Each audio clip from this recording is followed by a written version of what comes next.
faire un petit getting ready with me. En même temps, je vais me maquiller parce que là, ça va plus. Je viens de me coiffer et maintenant, on va passer au maquillage et en même temps, je vais répondre aux questions un peu inédites. Les questions, normalement, j'évite d'y répondre. Je trouve ça c'est toujours un peu fun. J'adore regarder ce genre de vidéos. On va de même démarrer. On va parler du question que je reçois à chaque FAQ. Non, je suis pas enceinte. Non, je souhaite pas l'être. Pour qui as-tu voté cette année? Donc pour cette année, vous savez si vous suivez ma chaîne, je suis absolument pas pour Trump. Je lis les raisons pour lesquelles les gens se sentent comme si c'était le meilleur candidat et tout. J'essaie vraiment de me renseigner sur les deux côtés, même pour juste avoir un peu plus d'empathie pour les autres personnes. Et le plus que je me renseignais sur ce qu'il disait vraiment, sur ses paroles à lui, sur son plateforme, etc. Pas juste ce que les médias qu'il aime disent sur lui, mais vraiment ce que lui il dit et tout ça. Le plus que j'étais dégoûtée, qu'on pourrait même le considérer comme option. Je vous cache pas que ça m'a un peu dégoûtée que les élections soient aussi proches que ça. Je trouve ça hallucinant. Donc moi je suis anti-Trumpisme, comme on dit en anglais, Trumpisme, c'est son petite méthode politique, je suis complètement contre et j'ai aucune honte de vous le dire. Ciao, bye, je suis contente qu'il va partir enfin. Qu'est-ce que tu conseillerais à quelqu'un qui souhaite se lancer sur YouTube? Bisous. Je conseillerais surtout de s'enlever des excuses parce que les excuses on en trouvera toujours. Par contre le temps c'est précieux, il faut s'y lancer et aussi vous pouvez le faire même si vous avez que votre portable. Avec beaucoup des smartphones maintenant, il y a une qualité qui est suffisant et même si votre qualité est plutôt pourrie, de commencer quand même parce que c'est uniquement en le faisant que vous allez vous améliorer. Déjà vous n'allez pas vous améliorer en regardant des vidéos sur comment faire des vidéos YouTube pendant 3-4 ans. Il faut se pousser, il faut se lancer, à apprendre ses erreurs. Même si vous montrez jamais ces vidéos, ces premières vidéos à quelqu'un, vous allez voir déjà aussi si ça vous plaît ou pas. Pour l'équipement, je recommande aussi de tester encore sur votre portable ou sur un petit je sais pas, une caméra vraiment pas très cher du tout, juste pour voir si ça vous plaît. Si vous achetez tout l'équipement, ça vous coûte plus de 1000 $, 1000 € et puis vous vous rendrez compte que en fait je déteste monter les vidéos, ça va être un peu chaud, hein, ça serait l'argent jeté littéralement par les fenêtres. Quand déménagez-vous dans votre super maison? Le date prévue c'est le 8 janvier. On a la chance que c'est pas super loin, c'est dans la même ville. On va juste louer un camion pendant une journée. Par contre c'est un peu chaud, c'est le Covid. Il faut que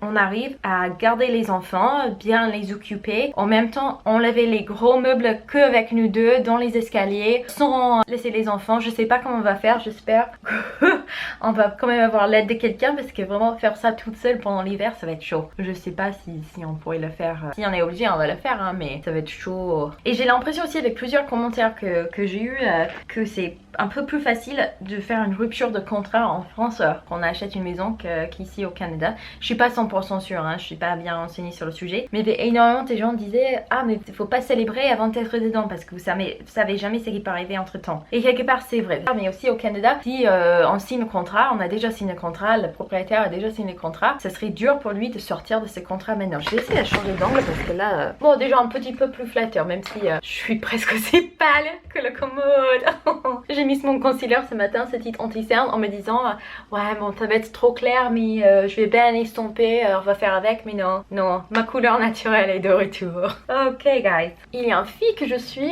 oh my gosh, that was terrible. J'y pensais pas que ça allait être aussi oh, j'ai une autre bronzer que j'utilise depuis un certain moment et c'est assez light donc je dois vraiment y aller. Celui-là, faut pas y aller les amis hein. C'est celui de Smashbox, faut pas en mettre trop. Mais c'est bien, hein, c'est bien pigmenté, c'est une bonne chose, c'est juste que j'ai un peu foiré le truc. No, this is not. Bref, j'ai tout foiré donc je vais pas pouvoir montrer. Mais il y a une fille que j'ai vue sur TikTok, elle a fait une vidéo pour expliquer qu'en fait souvent on vous dit de mettre le bronzer ou... c'est horrible, je dois encore estomper. On vous dit de mettre le contour ou le bronzer juste ici, mais en fait si vous le mettez un peu plus haut et vous estampez bien, ça fait un effet un peu plus naturel, mais aussi ça rehausse un peu vos pommettes pour que vous n'avez pas l'impression que ça tombe. Quand vous êtes jeune, il n'y a pas grande différence, mais quand on commence à prendre l'âge, il y a un peu plus de différence quand même. Je vais déplacer le miroir parce que ce que je vois dans le miroir et ce que je vois dans l'écran ici, ça n'a rien à voir, strictement rien à voir. Est-ce que tu peux aussi voter aux élections canadiennes? Oui, mais je dois bien me renseigner avant. Je vous avoue, là tout de suite, je suis pas du tout renseignée. Il faudra que je me renseigne bien parce que c'est un devoir de citoyen qu'il faut prendre au sérieux, selon moi. Vu ton histoire, tes enfants ont-ils une éducation religieuse? Alors, je je suis vraiment contre l'endoctrination des enfants.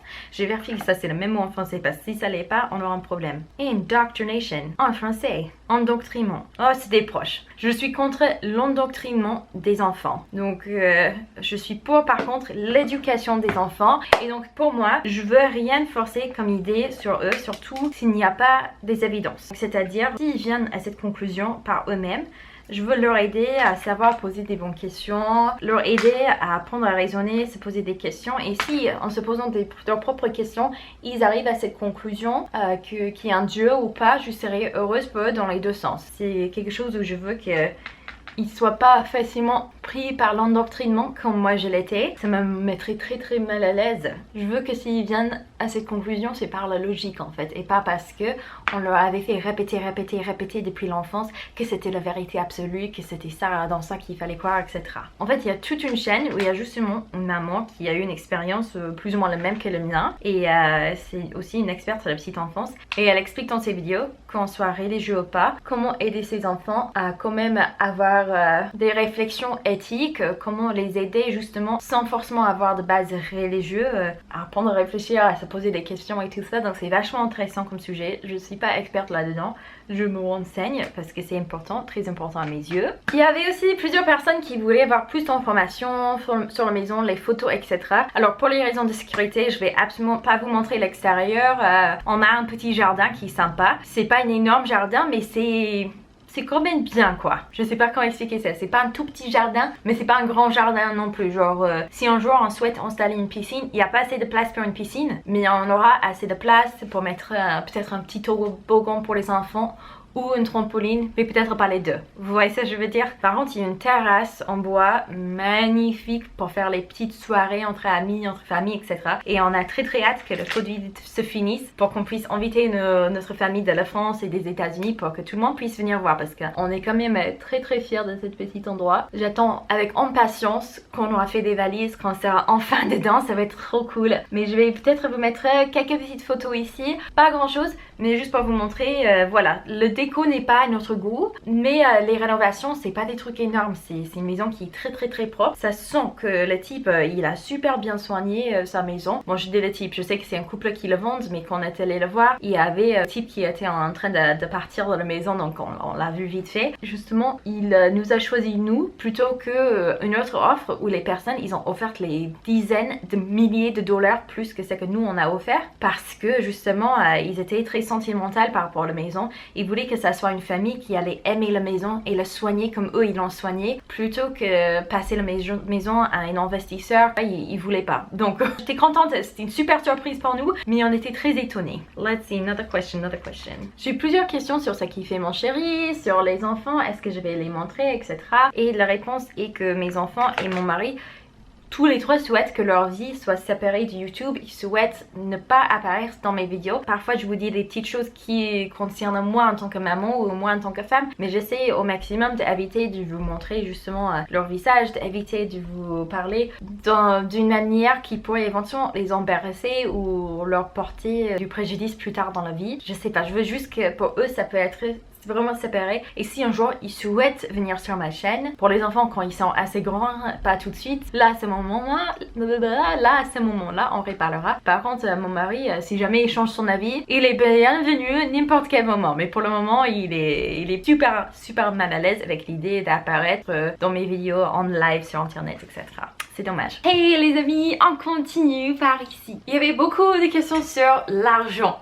Alors YouTube, actuellement j'arrive à gagner ma vie. Je peux dire là maintenant c'est une salaire correcte, c'est qui est juste bluffant vu à quel point il m'est dur de pouvoir trouver le temps pour travailler en ce moment. Mais il faut savoir aussi, j'ai remarqué une tendance que j'ai à faire, c'est que toujours entre les mois de septembre et janvier, je suis là tranquille, tout va bien, parce que financièrement ce sont les mois où je gagne vraiment le mieux ma vie. Et puis toujours il y a une période de crise entre juillet et août où je fais moins de vues et aussi on gagne beaucoup moins par vue avec YouTube. Et j'ai fait une sorte de crise, un petit truc de panique, mais est-ce que je vais devoir changer de carrière? Ça va plus du tout marcher, il faut que je trouve autre chose, etc. Et comme ma job, c'est pas très facile au niveau salaire, ça change vachement de mois par mois. Il y a des mois où je gagne genre assez pour 3 mois de salaire et puis il peut y avoir également 3 mois de suite où je gagne même pas proche du SMIC. Hein. Mais je présume qu'une fois qu'Isaac il sera à l'école, ou que par miracle le Covid va se calmer, on va pouvoir le mettre dans une crèche. Dans ces cas-là, là je pourrais vraiment sortir plein de vidéos, un peu établir un peu mieux ma marque, travailler un petit peu mieux de déco, etc. Et j'imagine dans ces cas-là, je pourrais avoir une rentrée de salaire un peu plus conséquente qui sera même très sympa. Mais voilà, le risque du travail de ce métier, c'est que aussi du jour au lendemain, YouTube pourrait dire ciao, ça nous intéresse plus de travailler avec vous et ils ferment toute leur plateforme, on sait jamais. Et il n'y a plus de batterie, super. Mais apparemment, cette petite risque, ces questions, crise d'identité, est-ce que je vais continuer avec YouTube ou pas? C'est hyper courant parmi beaucoup de youtubeurs et je savais pas, je pense que c'était que moi qui faisais ces petites crises, ces petites périodes. Mais j'ai regardé une vidéo par Laure DIY, c'est une fille qui a plus de 8 millions d'abonnés, c'était pas une vidéo, c'était un podcast qu'elle faisait avec son copain, pardon. Et dans ce podcast, elle a expliqué que tous les 6 mois à peu près, elle se fait une grosse remise en question. Elle croit que c'est la fin de sa carrière, elle est en panique. Et puis il y a quelque chose qui déclic et ça redémarre. Elle est contente, mais c'est toujours tous les 6 mois à peu près. Et j'étais là, moi c'est pareil, j'ai exactement le même souci. Es-tu pour ou contre la surgerie? Et si oui, qu'est-ce que tu aimerais faire si on te donnait 100 000 euros? Ah non, alors la surgerie, j'ai pas envie de le faire sur moi, mais genre j'ai peur de ça, j'ai peur que pour un truc juste esthétique qu'on me met sous les médicaments là, l'anesthésie, je me réveille jamais, etc. C'est une crainte irrationnelle, mais j'ai pas envie de prendre le risque, surtout quand j'ai des enfants qui sont encore jeunes et tout ça, ça me stresse trop. Vraiment, je suis ni pour ni contre, je suis plutôt neutre. J'aimerais qu'on ait une société où il y a moins de valeur qui est associée avec la beauté, que les gens se sentent moins obligés de se sentir obligés d'aller à ce point-là pour améliorer leur aspect physique. Mais en même temps, je juge personne. Si quelqu'un le fait, ils sont contents. Je m'en fiche, mais royalement. Après, pour moi personnellement, je souhaite pas le faire. Si ma fille, elle voulait le faire un jour, j'avoue, j'en serais un peu triste. Genre, je t'ai créé, t'es parfaite mon bébé, t'as rien à refaire, laisse-toi tranquille comme ça. Parce qu'en tant que maman, voilà, j'ai ces sentiments-là. Mais si je connais quelqu'un qui le fait ou autre, je m'en fiche, mais entièrement. Au moment où c'est qu'ils font, ça fait pas mal aux autres. Et que c'est pas extrêmement malsain. Voilà, c'est pas quelque chose où c'est une opération qui est hyper risquée. Si j'allais faire une chose qui n'est pas le surgerie mais qui est un peu voilà dans ce genre de délire, ce serait peut-être les petites injections sous les yeux pour ne pas avoir les cernes. Mais ça me fait flipper également, je vais pas le faire. Même si j'avais 100 000 euros, je dirais cool, on met ça dans la maison comme ça, il nous restera que quelques années pour réparer la maison, c'est tout. J'aimerais pas, non, c'est ça aussi qui m'embête, ça coûte cher et j'ai envie de dépenser mon argent dans d'autres choses, donc pas pour moi, mais si vous le faites, je suis très contente pour vous. Hein. J'ai eu beaucoup de questions par rapport home tour. Est-ce que je ferai un home tour quand j'aurai la maison? Dans le passé, quand j'étais en France, je vous montrais pas vraiment un tour de l'intérieur de ma maison parce que j'avais un peu peur que montrer un tour comme ça c'est comme si vous mettiez une carte de ta maison. Tous les voleurs puissent venir savoir exactement où c'est ta chambre pour venir prendre ce qu'ils veulent au plus vite que possible. On m'avait également conseillé pour ça, disait que c'était un peu dangereux, mais maintenant que je suis au Canada, j'avoue, je réfléchis un tout petit peu à le faire d'une manière discrète. Peut-être changer l'ordre de pièces pour que vous savez pas exactement où tout est, etc. Garder certaines parties de la maison un peu en cachette pour moi. Mais j'ai envie un peu aussi de vous faire l'avant et l'après parce que le déco dans la maison est un peu vieillot et on a envie de faire au fur et à mesure des années des rénovations. Pas tout de suite parce qu'on a mis 100% de notre budget dans cette maison. Au début, on avait le budget pour la maison plus un petit budget qu'on voulait mettre pour les rénovations, etc. si l'on fallait. Et puis on a trouvé cette maison, on disait franchement cette maison, il y a certaines choses qui ne sont pas à notre goût, mais si on touche rien, on pourrait y vivre facilement sans faire de rénovation pendant beaucoup d'années. Donc on a décidé de mettre tout notre budget dans cette maison, donc pour les rénovations, ça se fera un peu plus tard. Il y avait beaucoup de questions, je vais pas poser une question ou une autre en particulier sur si on gagne mieux de sa vie au Canada qu'en France, etc.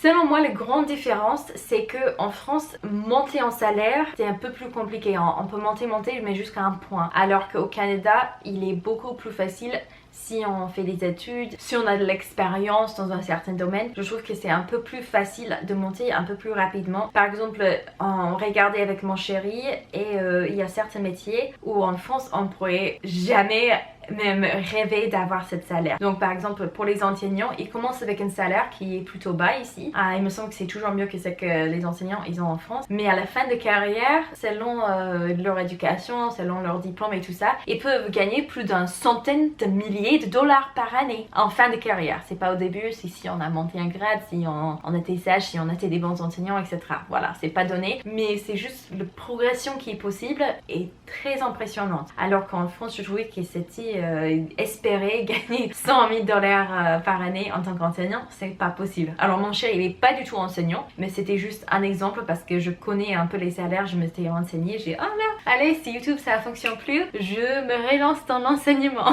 Parce qu'en fait ici, pour pouvoir enseigner, ils acceptent mon diplôme des États-Unis qui n'est pas un diplôme d'enseignant, mais ils acceptent le diplôme et j'aurais juste besoin de refaire 2 années d'études, juste 2 ans, et puis je pourrais être enseignant titré et tout, ici je pourrais être prof dans les écoles. Je ne souhaite pas le faire, mais si je voulais, si un jour ça marche pas avec YouTube, ça c'est un peu mon plan B en fait. Mais c'est comme ça pour beaucoup d'emplois. Vous avez une possibilité d'augmentation de salaire qui est plus dure, plus difficile d'avoir en France. Sinon, pour moi personnellement, avant de partir de la France, j'étais avec un network et franchement, on m'a promis plein de choses. On m'a promis la lune, on m'a rien livré au niveau de ces promesses. C'était plutôt catastrophique, même au début. J'étais avec eux en exclusivité, c'est-à-dire que je pouvais pas avoir un manager séparé, un agent qui ne faisait pas partie de leur network. Et du coup, ils répondaient pas aux mails des marques. Je pouvais pas du tout faire des partenariats parce que eux, ils étaient pas très responsables à ce niveau-là. Parfois même, il y avait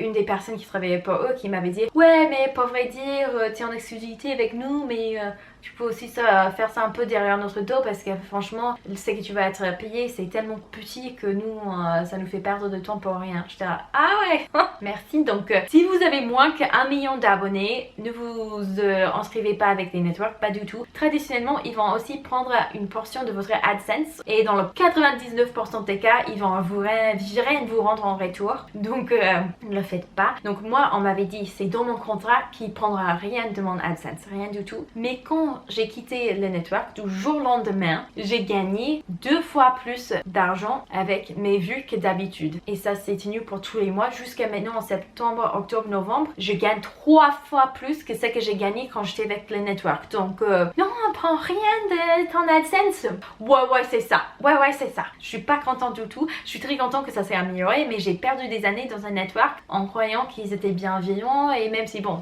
évidemment c'est une business, ils sont là pour gagner de l'argent. Je pensais pas que c'était vraiment une perte d'argent pour moi à ce point-là, mais maintenant que je suis partie, ça me dégoûte que j'étais dedans quoi. Hello Patty, y arrives-tu financièrement vu que tu n'as plus trop de partenariats? Alors c'est un peu compliqué parce que depuis que j'ai quitté la France, presque toutes les marques, m'ont complètement laissé tomber. Donc j'avais des marques qui m'envoyaient régulièrement des colis. Je leur avais prévenu que j'allais partir, donc je leur avais demandé plusieurs mois en avance de ne plus m'envoyer des colis pour que voilà, il n'y avait pas de malentendu. Ils étaient tous trop contents pour moi, j'ai eu plein de messages d'amour. N'hésite surtout pas à nous dire tout de suite dès que tu as ton nouveau appartement au Canada, comme ça hein, tu seras de nouveau sur notre liste, etc. J'ai envoyé une trentaine de mails à toutes les marques que j'avais travaillé avec au fur et à mesure des années. Quand j'ai déménagé, j'ai eu des réponses de uniquement 2 marques. Toutes les autres marques m'ont complètement ignoré. Ils m'envoient plus du tout de colis, ce qui me dérange pas du tout. Mais du coup, comme je teste pas les produits, ils me proposent pas non plus des partenariats. Ça c'est complètement laissé tomber. Et également avant tout ça, quand je taguais des marques dans les posts sur Instagram ou dans mes stories, alors que ça n'était même pas payé, j'avais toujours certaines marques qui me laissaient des petits cœurs ou qui disaient ah merci d'avoir partagé, etc. Même si j'ai acheté avec mon propre argent, c'est pas grave. Souvent les marques ils te répondent quand même. Alors toutes ces marques que j'ai travaillé avec avant, une fois que j'étais arrivée au Canada, ça a fait des mois et des mois que je tag des marques dans mes stories, etc. Plus aucune réponse de la majorité des marques. Il y a des marques qui m'ignorent complètement comme si je n'existais plus. Alors qu'avant, c'était tout le temps un était en train de papoter, genre parler des produits, on m'a laissé un petit cœur pour me laisser savoir qu'ils ont bien vu. Mais non, c'est juste marqué vu sous le message, sous le story. Je sais qu'ils l'ont vu, écran mignon. Donc c'est super bizarre. Je comprends pas le délire. Je sais pas si j'ai offensé tout le monde. Peut-être que je les ai tous froissés avec ça, mais sinon j'arrive quand même parce que je fais de temps en temps des partenariats. Mais j'essaie de un peu plus lutter pour mes tarifs. Comme je suis assez chargée, comme c'est compliqué avec les enfants, par miracle, j'arrive à m'en sortir quand même. Après, je m'attends à ce que quand je reviens vraiment dans le sens propre du terme à temps plein, d'ici septembre l'année prochaine, je pense que tout va rentrer dans l'ordre, je serai au même niveau de salaire, etc. Mais c'est une expérience bizarre parce que j'ai pensé juste un an dans un autre pays, ça allait changer rien. Et j'ai eu aussi pas mal des marques qui m'ont contacté, même encore là récemment, et qui m'ont proposé un partenariat. Je disais, je trouvais ça cool, j'aimerais bien me demander mon adresse, je leur donne mon adresse au Canada et oh non, on fait pas des partenariats avec des gens au Canada. Et je suis là genre, mais j'en parle tellement sur ma chaîne. Et il fallait juste cliquer sur ma chaîne, même une fois dans les derniers 6 mois, et vous pouvez être certain que c'est très clair que je vis au Canada quoi. Je sais pas comment j'aurais pu être plus claire. Mais voilà, c'est quelque chose que j'en ai pas parlé sur la chaîne. Mais je trouve c'est intéressant à savoir si jamais vous êtes créateur de contenu, etc. C'est bien de savoir ça avant de déménager, comme ça vous seriez un peu plus préparé pour la perte d'argent. Après, j'ai commencé un nouveau truc qui est très nouveau, c'est pas encore 100% développé, mais j'ai un Patreon maintenant où les abonnés qui souhaitent soutenir ma chaîne, etc. et peuvent faire un petit abonnement et en échange, vous avez des podcasts toutes les 2 semaines et aussi il y a d'autres petits avantages qui sont listés selon votre niveau d'abonnement. Voilà. Si vous n'êtes pas encore abonné, maintenant c'est le moment, allez le faire, mettez un petit clic, mettez également la petite cloche, comme ça vous saurez si jamais je poste une nouvelle vidéo. J'ai trop hâte de vous voir dans une prochaine vidéo, je vous envoie tout mon amour. Ciao!